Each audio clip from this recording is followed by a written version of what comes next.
Assalamualaikum warahmatullahi wabarakatuh. Alhamdulillah, Allahumma sholli wa sallim ala Rasulillah wa ala alihi wa ashabihi ajma'in. Teman-teman sekalian yang dimuliakan oleh Allah, marilah kita akan membicarakan tentang pantangan dalam membangun rumah.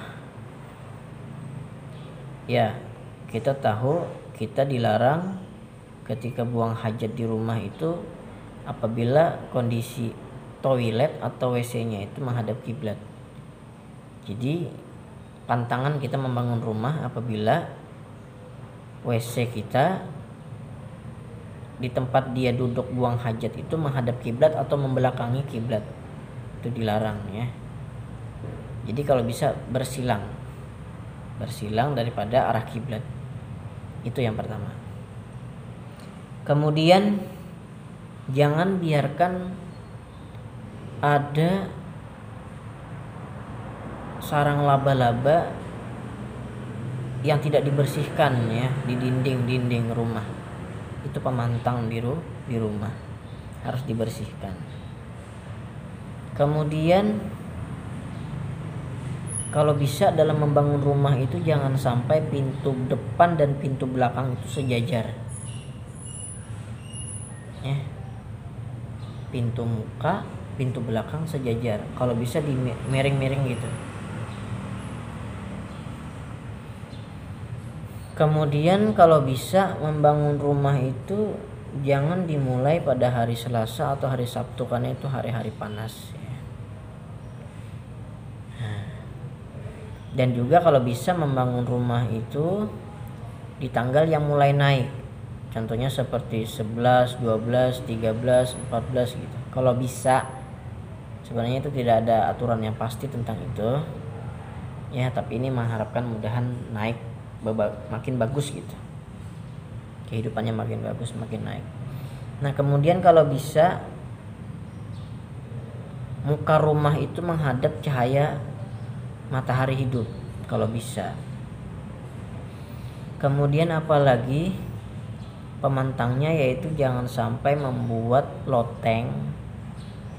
Misalkan membangun rumah tingkat 2 nih ya, kalau mau bikin loteng harus sama dengan yang di bawah, maksudnya harus rata semua dari bawah ke atas sama di tingkat 2. Kalau separuh-separuh ini nanti dikhawatirkan tidak lama netap di rumah itu ya, membangunnya separuh-separuh di atas. Katanya mungkin untuk membangun tempat untuk menaruh barang-barang yang tidak terpakai gitu. Kalau bisa jangan, lebih baik membangun dari bawah ke atas tuh sama rata daripada separuh-separuh. Kalau separuh lebih baik tidak sama sekali. Katanya orang yang akan di dalam itu tidak akan betah diam di rumah itu. Kemudian, nah ketika rumah kita punya segitiga ya, atap gitu ya, segitiga.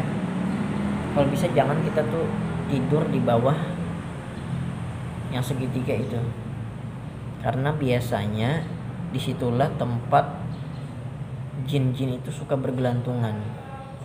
Jadi kalau bisa tidur jangan di bawah kuda-kuda rumah yang segitiga gitu. Dulu pernah ngalamin itu ya. Ini memang secara ilmiah sulit untuk dijelaskan apa sih yang terjadi ketika kita tidur itu, kenapa terasa seperti ditindih. Kalau kita berbicara masalah gaib itu memang ditindih oleh makhluk gaib. Lalu bagaimana cara kita, bahkan itu susah untuk bernafas. Kalau begitu usahakan agar kita itu bisa memegang orang lain. Terserah orang yang memegang kita atau kita yang memegang orang lain, insya Allah akan lepas. Berbicara pun agak sulit, tetapi kalau bisa dipaksa.